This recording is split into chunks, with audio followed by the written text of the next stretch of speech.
گەرموگەشترین سلااوەکانتان پێشکەش بینەرانی خۆشەویستی تەلەڤیزیۆنی کۆمەڵا و بەرنامەی ئێمە و بینەران لەگەڵ هاوکارم ئەمیر جارێکی تر هاتوینێتەوە خزمەتتان بۆ پێشکەشکردنی ئەڵلقەیەکی دیکە لە بەرنامەی ئێمە و بینەران. بەڵێ لەلامنی شەوسڵاتان لەبێت بینەرانی ئازیز هیوادارم کە لە هەر کوێیەکەن ساغ و سلامەت بن و مەجالیەوەشتان هەبێت تا کۆتایی بەرنامەی ئەم هەفتەیەش لەگەڵمان بن. بەرنامەی هەفتەیەشمان چەند بابەتێک لە خۆ دەگرێت و لە کۆتاییشدا یادی چەند ئازیز کە لەم ڕۆژانی ڕابردوودا گیانیان بەخت کردووە دەکەین کە هیواداری مەجالتان هەبێت. ناوبڕێکی کورد بینن زوو دێنەوە خزمەتان لەگەڵ گوڵناز بەرنامەکان دەست پێ دەکەین.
روشن كحجري داروني تنقم دارونم لاخم توزي آزاد بيم دوي زمارم باتوزي شاد بيم توي قولي نواغي جيان دمت خنچكي گلزاري بهارم توي قولي نواغي جيان دمت خنچكي گلزاري بهارم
جولار هاتوا بروتي جواني خنچدم خندن ناز دكا سبيدي بياني توي بوينا واغي جيان دمت خنچكي گلزاري بهارم توي بوينا واغي جيان دمت خنچكي گلزاري بهارم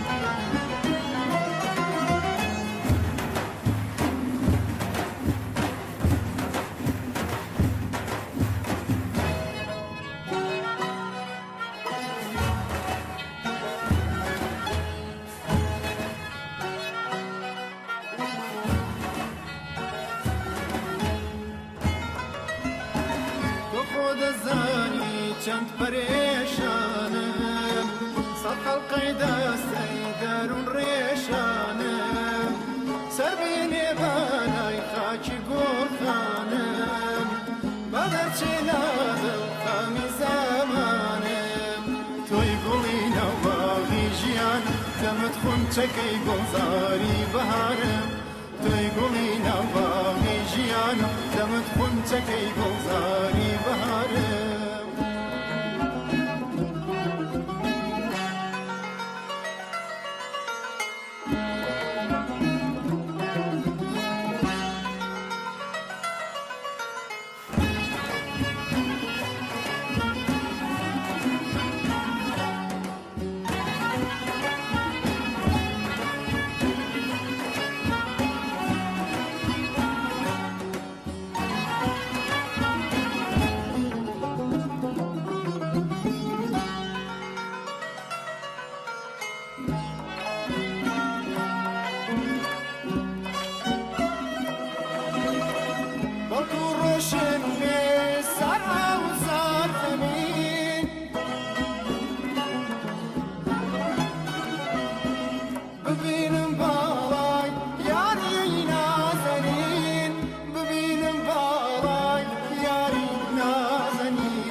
شنەی زوڵفەکەی لەسەر ڕووینیانی یار بەلەنجەولار هاتەوە بەڕەوتی جوانی خۆنچە دەم خەندە ناز دەکا سبێدەی بەیانی تۆی گوڵی نەوباغی ژیان دەمت خۆنچەکەی گۆزاری بەهارم تۆی گوڵی نەوباغی ژیان دەمت خۆنچەکەی گۆزاری بەهارم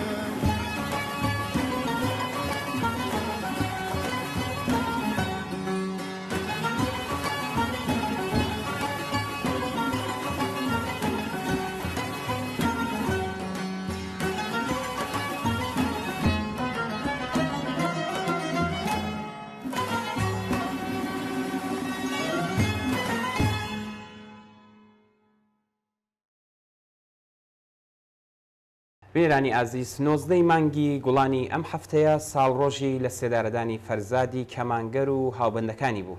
ئەم ساڵ لە کاتێکدا یادی ئەو ئازیزانە دەکەینەوە کە کۆمەلگای کوردستان بەرامبەر بە جنایەتی کوشتنی مەزلومانەی ژینا ئەمینی نەک هەر بێدەنگ نەبوو بەڵکو چەخماخەی شۆڕشێکی ڕزگاری بەخشی لە هەموو ئێران لەدا. ڕژیمی کۆماری ئیسلامی بە پێی ناوەڕۆکی دژبەژن کە بناغەی بیر و باوەڕی لەسەری دامەزراوە بە پێی ناوەڕۆکی سەرمایەدارانەی بە پێی سیاسەتێک کە بناغەکەی لەسەر دیکتاتۆریەت و چاوترسێنکردنی خەڵک دامەزراوە 13 ساڵ لەمەوبەر فەرزاد کەمانگەر، عەلی حەیدەریان، شیرین عەلەمهولی، فەرهاد وەکیلی و مهدی ئیسلامیان سەرەڕای ناڕەزایەتی دەربڕینێکی جەماوەری لە ئاستی کوردستان و ئێران و جیهان بڕیاری ئیعدامی ئەم تێکۆشەرانەی بەڕێوە برد. لەناو ئەم گیانبەخکردوانەدا فەرزادی کەمانگەر بە تایبەت سیمایەکی ناسرا و خۆشەویستی جەماوەر بوو. فەرزاد کەمانگەر لە ساڵی 1355 لە شاری کامیەران لەدایک بوو. دوای وەرگرتنی دیپلۆم بۆ ماوەی 4 ساڵ خەریکی کاری وانەوتنەوە لە دێهاتەکانی کامیەران بوو.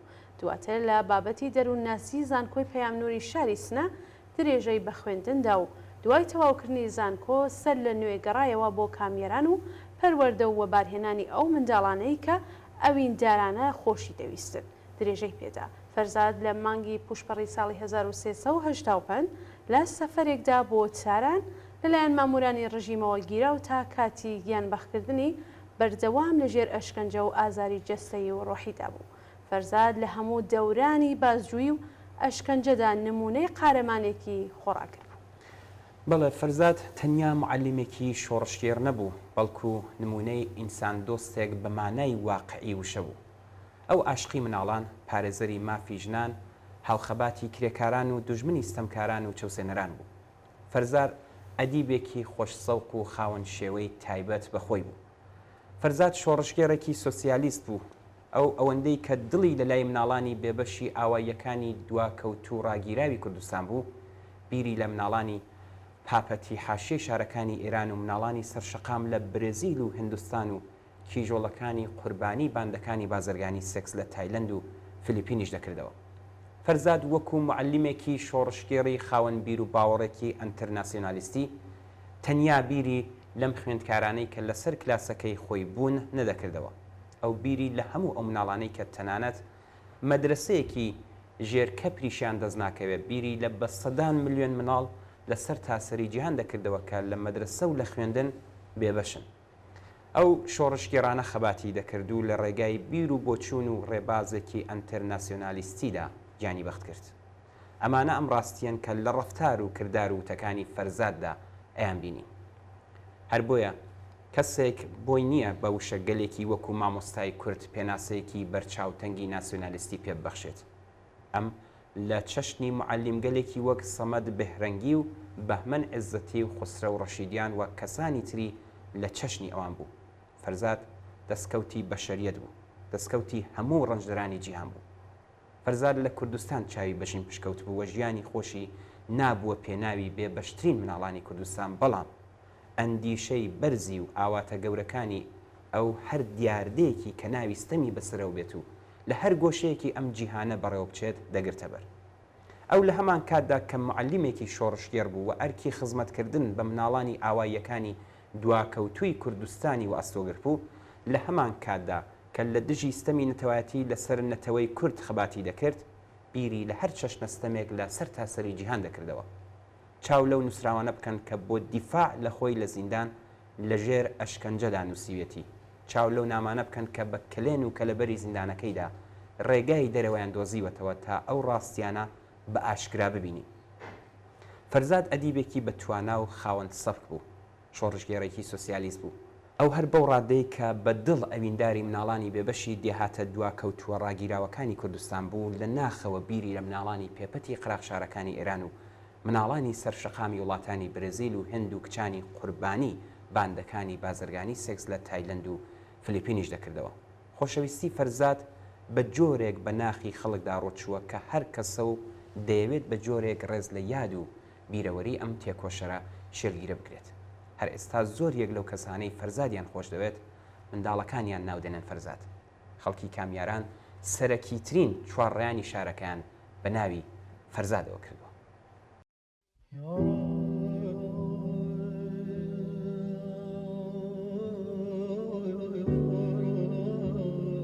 هم بندی هم در سلام. منم بندی بند اوین. این منم دانش آموز آرام پشت میز و نیمکت‌های شکسته روستاهای دورافتاده کردستان که عاشق دیدن دریاست. منم به مانند خودتان راوی قصه های صمد اما در دل کوه شاهو. منم عاشق نقش ماهی سیاه کوچولو شدن. منم همان رفیق اعدامیتان.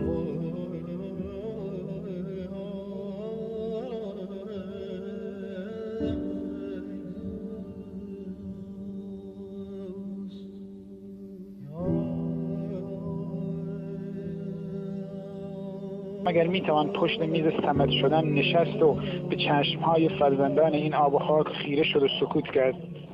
مگر میتوان راه دریا را به ماهیان کوچولوی این سرزمین نشان نداد؟ حالا چه فرقی میکند از ارس باشد یا قارون، سیوان باشد یا رود سرباز؟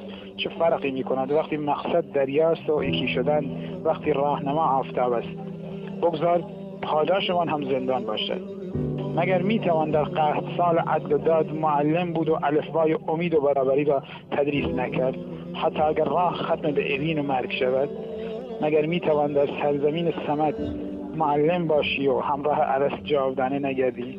راه پرفراز و نشیبتان روزی هموار خواهد شد، سختی و مرارت‌های آن نشان افتخاری خواهد شد تا همه بدانند که معلم است، حتی اگر صد راهش فیلتر گزینش باشد و زندان و اعدام، که آموزگار نامش را و افتخارش را ماهیان کوچولویش به او بخشیدند، نه مرغان ماهی خوار.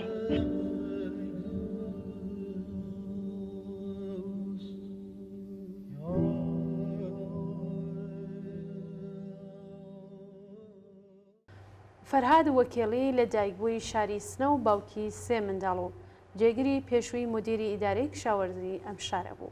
ئەو لە مانگی گوڵانی ساڵی 1386دا گیرا و چەندین مانگ لە زیندانەکانی سنە کرماشان و تاراندا کەوتە بەر شکنجە و ئەزیەت و ئازار. فەرهاد وەکیلی لە نامێکدا کە لە زیندانەوە نووسیویەتی دەڵێ لە بێدادگایەکی 10 دقیقەیدا بە ئێعدام مەحکوم کرام، بەڵام ئەگەر ڕۆژێ 2 جار ئێعدامم بکەن و دیسان زیندوو بمەوە سەر لە نوێ هاوار دەکەم ئازادی. عەلی حەیدەریان لە دایکبووی شاری سنە بوو. هاوکار لەگەڵ فەرهاد وەکیلەی گیراو کەوتە ژێر تونند و تیژی ئەشکەنجە و ئەویش لە بێدادگایەکی 10 دقیقەیدا لە مانگی سەرماوەزی 1386 بە تاوانی ئەنجامیەتی لە حزبی کرێکارانی کوردستان بە ئێعدام مەحکوم کرا. شیرین عەلەمهۆلی ئاتەشگا لە دایکبووی ساڵی 1360 لە ئاوایی دێمقشڵا هەڵکەوتوو لە دەوروبەری شاری ماکۆ بوو. شیرین لە ساڵی 1387 لەلایەن هێزەکانی ئیتلاعاتی سوپاوە گیرا و دوای 21 ڕۆژ گواستویانێتەوە بۆ ئەشکەنجەگایەک لە تاران. ئەو دوای تێپەڕکردنی ساڵێک و 9 مانگ زیندان لە گرتوخانەی ئێڤین لە ڕۆژی 8 سەرماوەز هەر ئەو ساڵە بە تاوانی ئەنجامبوون لە ڕێکخراوی پژاکدا حکمی ئێعدامی بەسەردا سەپا. مهدی ئیسلامیان خەڵکی شیراز بوو. ئەو لە مانگی خاکەلێوەی ساڵی 1387 داگیرا بوو. ئەو لەبەر ئەو تۆمەتانەی کە لە بنەڕەتدا ئاراستەی برای گیانبەخ کرد و محسێن ئیسلامیان کرابوو دەکەوێتە بەر غەزەبی قازی و لە بێدادگایەکی کۆماری ئیسلامیدا بە ئێعدام مەحکوم دەکرێت. لە ساڵیادی گیانبەخکردنی فەرزاد و هاوڕێیانی هاوبەندی عەلی حەیدەریان، شیرین عەلەمهۆلی، فەرهاد وەکیڵی و مهدی ئیسلامیاندا 1000 سڵاو و درود دەنێرین بۆ گیانی ئازیزیان و بۆ بنەماڵە سەربەرزەکانیان و نەفرەت و بێزاری خۆمان لەو جنایەتەی ڕژیمی کۆماری ئیسلامی دەردەبڕین. خوێنی ئەو ئازیزانەیش تێکەڵاوی خوێنی ژینا و دەیان لاوی جوانەمەرگ بوو کە لە ڕەوتی شۆڕشی ژینادا بەدەست ئینسان کوژانی کۆماری ئیسلامی گیانیان بەخت کرد.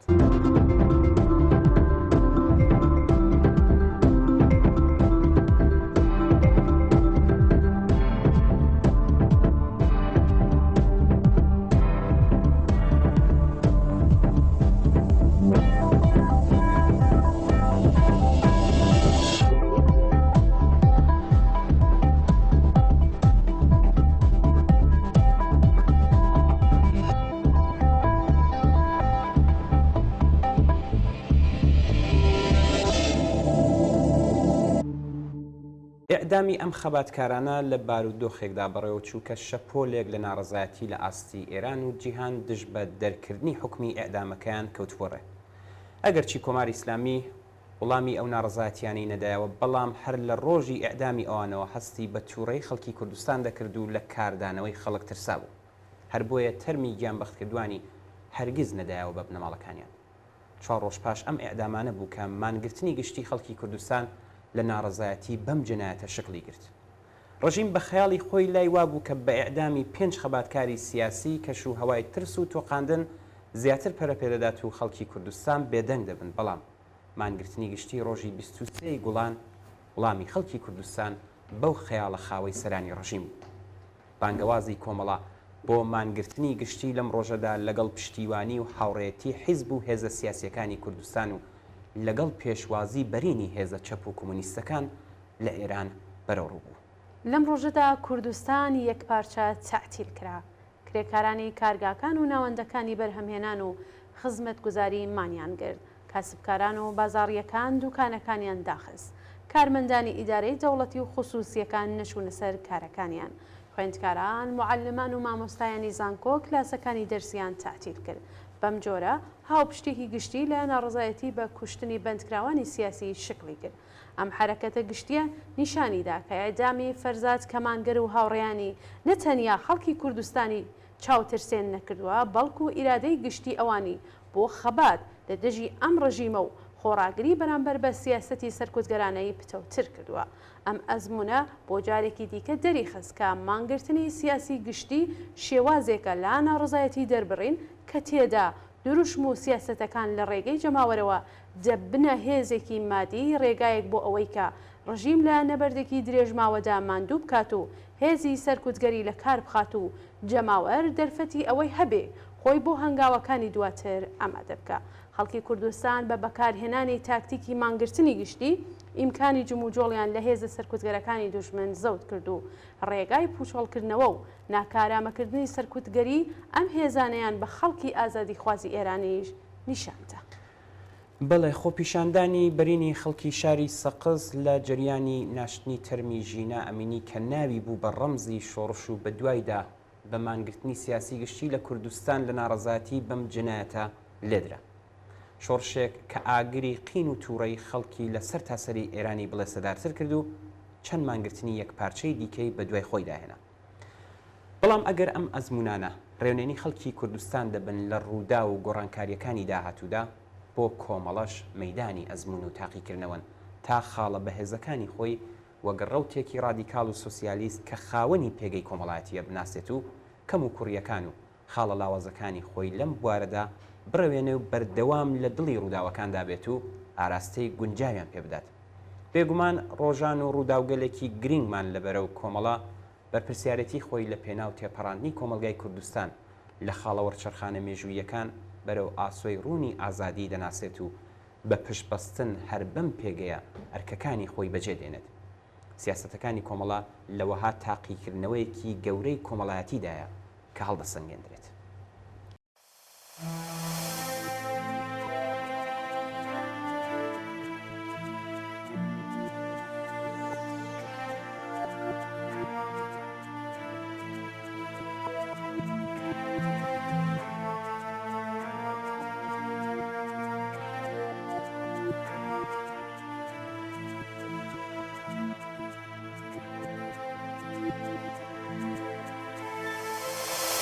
سەر شێوە و سەرگەردەهە خۆم بە کۆچی بەهار ماڵبێرەهە خۆم گۆڵان و شەقام کە بوو ماتەمین دەنگ ناداتەوە چریکە و پێکەدین پێم وایە شادی لە شار تۆرەوە کە وا جوانی شوقی نەماوە دمم تنگا لم جينها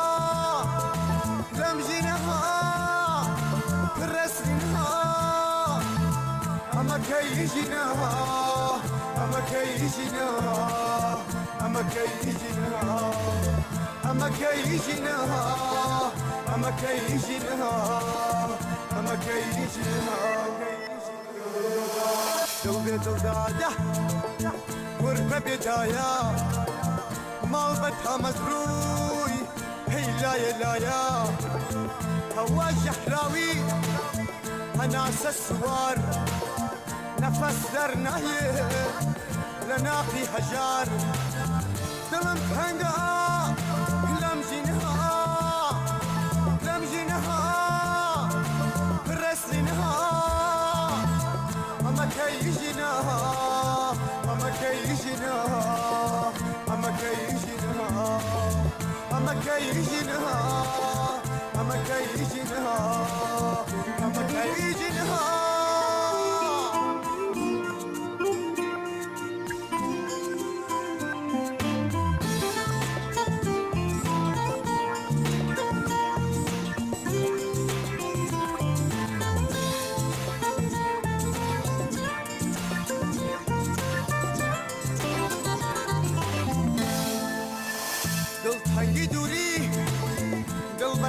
يازار لجوانم غام تك تك ديت اخوان طاقتهم طاقة غمها ورازمة مينتها وتهي صوتي سازمة دلم هنگا لمجينها برسلينها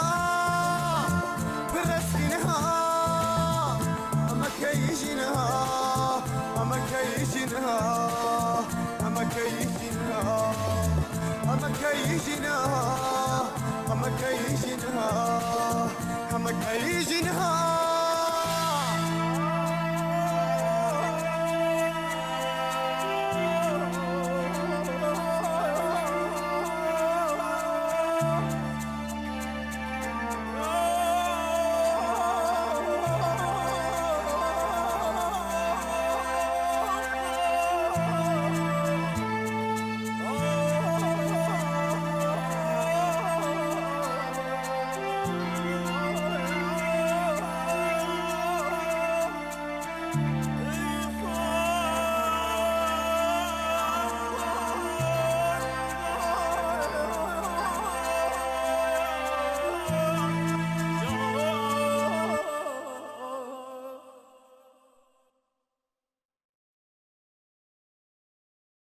ڕۆژ نییە هەواڵی ئەعدامی چەند کەس لە زیندانەکانی کۆماری ئیسلامیدا بڵاو نەبێتەوە.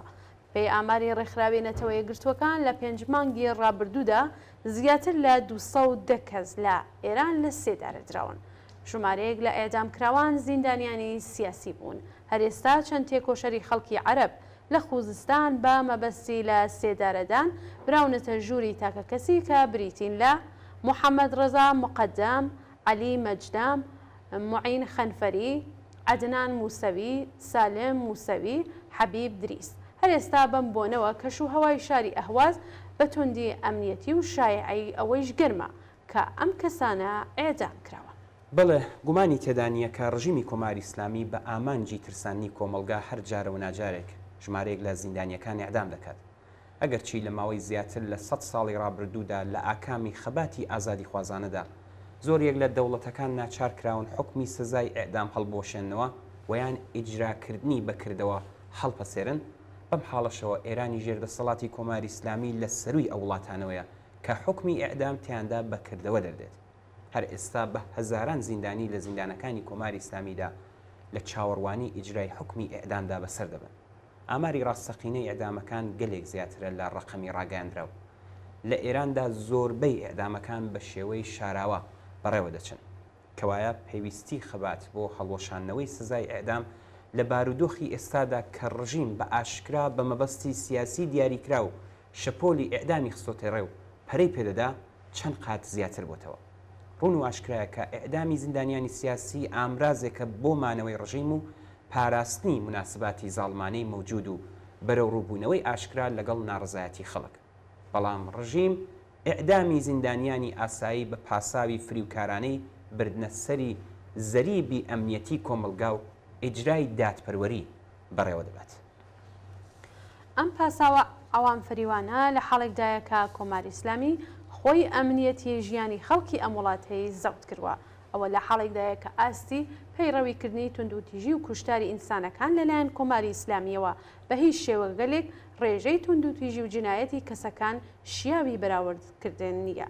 ئاستی بڵاوبوونەوەی مادەی هۆشبەر لە کاناڵە مافیاکانی ژێر کنترۆڵی سوپای پاسداران و دەستگا ئەمنیەتیەکانی کۆماری ئیسلامی بە هیچ شێوێک لەگەڵ قەبارەی فعالیەتی قاچاقی تاکە کەسیدا قابلە بەراوردکردن نییە. کۆماری ئیسلامی قوربانیانی نظامێکی کۆمەڵایەتی زاڵمانە کە خۆی بەسەر ژیانی ئینسانەکاندا سەپاندووە ئێعدام دەکات تا بەرپرسیارەتی خۆی لە دروستکردنی بەستێن و بارودۆخێک کە ئەم جۆرە جنایەتانە بە بەردەوامی تێدا بەرهەمدێنێت پەردەپۆش بکات. بەڵام ئیدعای دادپەروەری لە ڕێگای سزای ئێعدامەوە لەمەش بێ بنەماترە. ئەگەر قسە لەسەر دادپەروەری بێت تاوانباری یەکەم خودی ڕژیمی کۆماری ئیسلامیە کە هەزاران ئینسانی بە بۆنەی بیر و باوەڕیان و بە تاوانی خەباتکردنیان بۆ باشترکردنی بارودۆخی ژیان لەم کۆمەڵگایەدا کوشتووە و ماشینی جنایەت و کوشتاری بۆ ساتێکیش ڕانەوەستێ.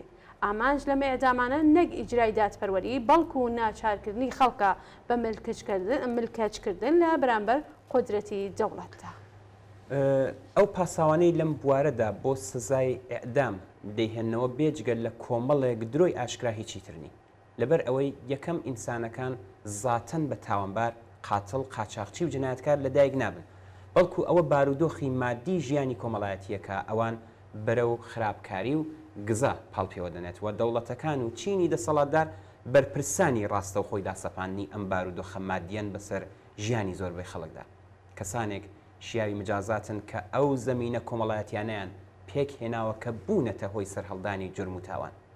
ئەزمموی گشت کۆمەلگا و ئامار و زانیاری جێی بڕوا و شیاوی پشت پێبەستن دەری دەخەن کە لە هیچ کۆمەلگایەکدا ئەمنیەتی خەڵک لە ڕێگای ئەعدامەوە دابین نەبووە بەڵکو بە پێچەوانە نەفسی ئەعدام هەستی تۆڵەسەندنەوە و ڕەوانشناسی توندوتیژی بەهێز دەکات. هەڵوەشانەوەی سزای ئەعدام بە واتای ئەوەیە کە گیانی ئینسانەکان خاوەن بایەخ و ئەرزشە و بە هەڵوەشانەوەی مجازاتی ئەعدام دواتر گیانی ژمارەیەکی زۆر کەس دەپارێزرێت لە حاڵێکدا کە ئیجرای ئەم سزایە نەتەنیا هیچ دەور و نەخشێکی لە دابەزاندنی جرم و جەنایەتدانیە بەڵکو کاتێک دەوڵەتەکان بە شێوەی یاسایی لەژێر ناوی سزای ئەعدامدا دەست دەدەنە کوشتنی ئینسانەکان لە ڕاستیدا بە دابەزاندنی نرخی پاراستنی گیانی ئینسانەکان ڕێگا بۆ دووپاتبوونەوەی لە کۆمەلگادا خۆش دەکەن. ناوبڕێک ببینین دێنەوە خزمەتان.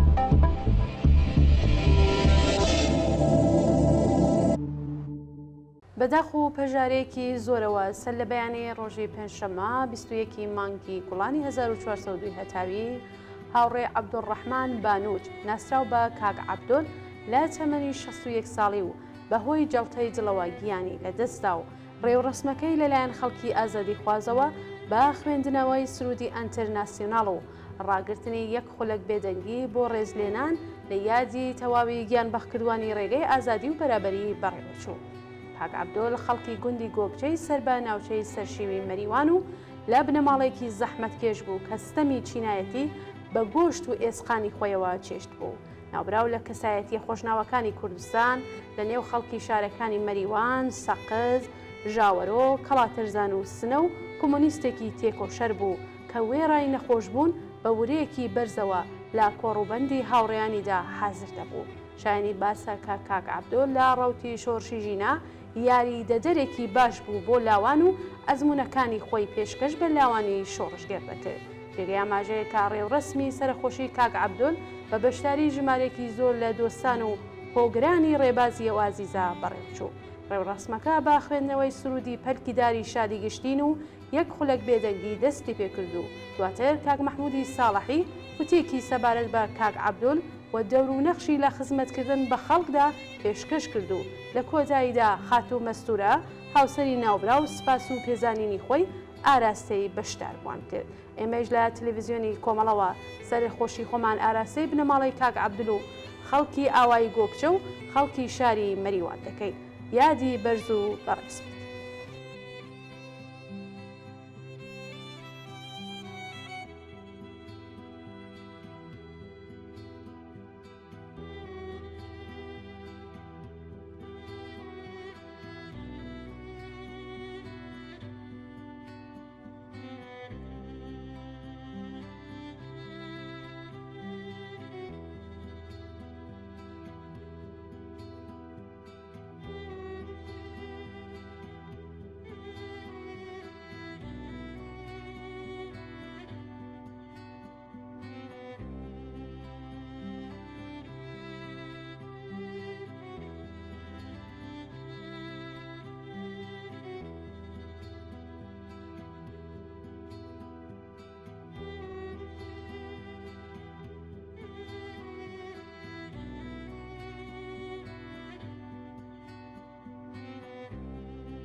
زۆر بەداخەوە دوێنێ پێنجشەممە ڕێکەوتی 21 مانگی گوڵان کرێکارێکی خەڵکی شاری سەقز بە ناوی هیوا حسێنی تەمەن 39 ساڵ لە هەرێمی کوردستان لە شاری سلەیمانی بەهۆی ڕووداوی شۆنی کارەوە گیانی لەدەستا. کاکیوا خێزاندار و خاوەنی دوو منداڵ بوو کە بەهۆی بژێوی ژیانیەوە لە شاری سلەیمانی خەریکی کاری بیناسازی بوو کە بەداخەوە بەهۆی کەوتنە خوارەوەی لە تەبەقەی نوۆی بیناکەوە کەوتە خوارەوە و گیانی لەدەستا. ئێمەش بم بۆنەوە لە تەلەڤیزیۆنی کۆمەڵەوە پڕ بە دڵمان هاوخەمی خۆمان لەگەڵ بنەماڵەی کاکیوا و خێزانی و هەموو کەس و کاری و بەتایبەت شاری سەقز دەرەبڕین و خۆمان با شەریکی غەمیان نەزانین. یادی عەزیزی بەرز و بەڕێز بێت.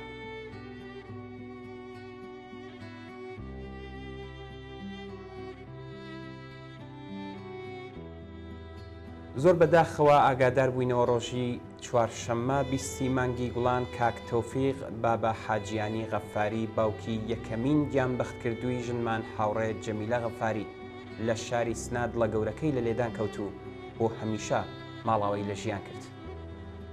کاک تەوفیق کەسایەتێکی ناسرا و خۆشەویست و جێگەی متمانەی خەڵکی شاری سنە بوو. هاوڕێ جەمیلا غەفاری کچی کاک تەوفیق یەکەمین گیانبەختکردووی ژن بوو لە ناو ڕیزەکانی پڕ لە شانازی کۆمەڵا گوردانی شواندا کە لە خاکەلێوەی ساڵی 1363دا لە شەڕێکی نابرابەردا لەگەڵ ڕژیمی جنایەتکاری کۆماری ئیسلامی گیانی بەخت کرد.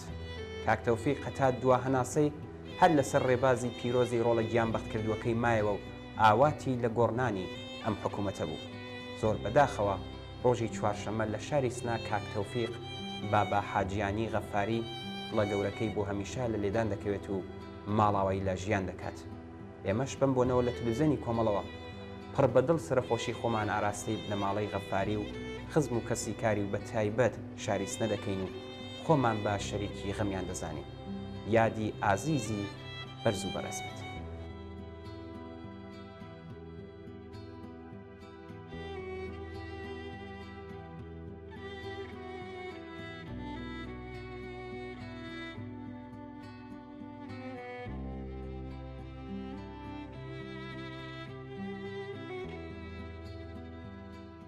بەڵێ بینەرانی خۆشەویست بەم جۆرەش گەشتینە کۆتایی بەرنامەی ئەم هەفتەیە ئێمە و بینەران زۆر سپاس بۆ ئەوەی کە تا ئێستا لەگەڵمان بوون. چاوەڕێی نامە و ئیمەیل و پەیوەندی تەلەفۆنی ئێوەین بۆ هەرچی زۆرتر ڕازاندنەوەی بەرنامەکەی خۆتان پەیوەندیمان پێوە بکەن و ڕاو بۆ چوونەکانتان باس بن.